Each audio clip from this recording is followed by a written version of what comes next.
Quando eu tinha 8 anos, ganhei um disco de minha mãe das Melindrosas, um trio que cantava músicas infantis com roupinhas coloridas e com a batida do momento no final dos anos 70, a discoteca. Só se ouvia Disco Baby naquele distante 1979, que teve parte 2 e rendeu até um filme. Depois fiquei sabendo que o trio tinha a Gretchen no início, e a irmã Sula Miranda, que também partiu para a carreira solo mais tarde. O power trio feminino era moda na época, como as Harmony Cats, que faziam um pupurri de clássicos da música internacional, também com pegada disco. Foram elas que me apresentaram os Beatles, Doors e até a trilha sonora do musical Hair. Elas eram back vocals profissionais, por isso eram tão afinadas. Anos depois, descobri que melindrosa era o apelido dado às mulheres dos anos 20 do século passado, que dançavam o Charleston em festas sofisticadas nos Estados Unidos. Vestidas com roupinhas curtas e brilhantes, penas na cabeça e cabelos curtos, elas romperam com o padrão da mulher dócil e enclausurada do lar. Um cenário que ficou eternizado no filme O Grande Gatsby, que teve remake em 2013, baseado no romance de Scott Fitzgerald. Mas se você optar por uma fantasia de melindrosa neste carnaval, saiba que o estilo é a simplificação rasa da importância que estas mulheres tiveram há um século para sermos quem somos hoje, ainda que a igualdade ainda não seja plena. Após a Primeira Guerra Mundial, em que 10 milhões de pessoas morreram e 20 milhões ficaram feridas, rolou um déficit de homens, não só nas fábricas, como os disponíveis para relacionamentos. Então as mulheres foram chamadas a preencher estas vagas, e não tinha mais cabimento usar saias e cabelos compridos e o terrível espartilho, que espremia as costelas para simular as curvas. Era quase um instrumento de tortura.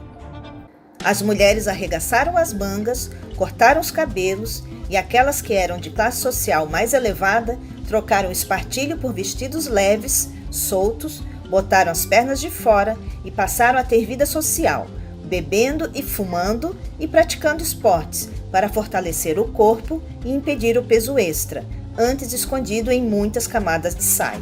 As que foram trabalhar em lojas e escritórios queriam estar bem apresentadas. Foi aí que a maquiagem deixou de ser um produto exclusivo das profissionais do sexo, assim como o hábito de fumar, propagada pelas musas de Hollywood. Em inglês, melindrosa se chama flapper, um termo usado a princípio para definir as meretrizes e depois para as jovens impetuosas e imaturas. Pelo visto, só as prostitutas se divertiam e ganhavam seu próprio dinheiro até o século XIX. Uma atriz que representou como ninguém a mulher independente dos anos 20 foi Louise Brooks, cujo penteado, chamado de à la garçon, menino em francês, foi copiado à exaustão, como a personagem Betty Boop, a primeira dos quadrinhos a ganhar as telas do cinema, também inspirada nas divas do jazz, como Josephine Baker. Vítima de abuso sexual na adolescência, Louise revelou que nunca conseguiu ter um relacionamento verdadeiro com os homens, e muito menos se submeter a eles. Sua icônica personagem Lulu era considerada libertina e deu munição a quem via com horror a mudança de papel da mulher na sociedade, como o cartunista brasileiro Belmonte. Segundo ele, as mulheres estavam se masculinizando e chegou a citar Mussolini para justificar que as mulheres latinas não deveriam se render ao modelo menos roliço. Para Belmonte, a androgenia que empoderava as mulheres fazia os homens frouxos, chegando ao cúmulo de ter que cuidar das crianças quando elas trabalhavam fora. Meu Deus, que castigo! O escritor Rui Castro lançou recentemente o livro Metrópole à Beira-Mar, mostrando que no Brasil também tínhamos representantes dessa mulher emancipada que chocava a sociedade e por isso foi chamada de melindrosa. E essa menina que até poucos anos antes ela só sabia francês, canto e dança, não sabia mais nada, né? Ela passou a se interessar por política, né, por economia, por jornalismo, enfim, pela vida real, né? Em 1920, né, Zé Oiticica, grande anarquista, né, grande professor do Colégio Pedro II, já denunciava nos jornais uma praga que ele achava que era o melindrosismo, né? Que era aquela menina que desafiava, né, que andava pela rua quase que seminua na cabeça dele, evidentemente, e era chamada de melindrosa porque ela realmente melindrava, ela provocava melindres, né, nas pessoas mais velhas. O livro resgata personagens emblemáticas como Eugênia Álvaro Moreira, avó da repórter Sandra Moreira, falecida em 2015 aos 61 anos.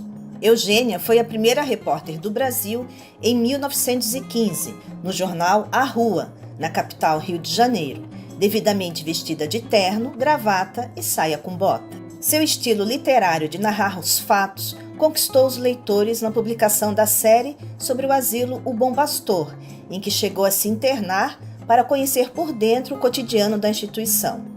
Depois de se casar, Eugênia abandonou o jornalismo, mas não a vida pública. Amiga dos artistas do movimento modernista Tarsila do Amaral e Patrícia Galvão, a Pagu, se tornou poetisa e fundou em 1927 um grupo de teatro. Chegou a ser presa pela ditadura Vargas por ser filiado ao PCB, assim como Pagu. Em 1936, se torna líder sindical da classe artística. Morreu aos 50 anos, vítima de um AVC. Tanto nos Estados Unidos, Europa, como também nos trópicos, as mulheres dos anos 20 foram influenciadas pelas sufragistas, aquelas que ousaram batalhar pelo direito ao voto e condições dignas de trabalho. Elas eram chamadas assim porque se chama sufrágio universal o direito de todos os adultos elegerem seus representantes. Era a primeira onda feminista, que teve início no século XIX na Inglaterra, berço da Revolução Industrial. Até então, mulher não tinha direito à educação, a se casar por amor e nem possuir terras em seu nome, muito menos se separar. Essa luta também deu origem aos sindicatos, organizações de trabalhadores que criaram regras para as relações entre empregado e empregador, acostumados aos lucros imensos dos tempos análogos à escravidão.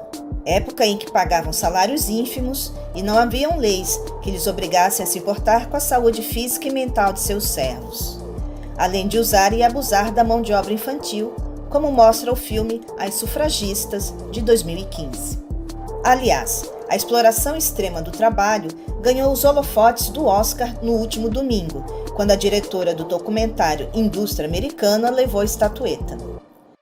Ela acompanhou a implantação do sistema de trabalho chinês numa fábrica automobilística de Ohio, que impede a formação de sindicatos e impõe um ritmo de 12 horas de trabalho diário, inclusive aos fins de semana, com salários bem menores dos que pagava a GM. Bem, agora sabemos porque a comunista China se tornou a potência econômica que é hoje e por que seus produtos são tão baratos.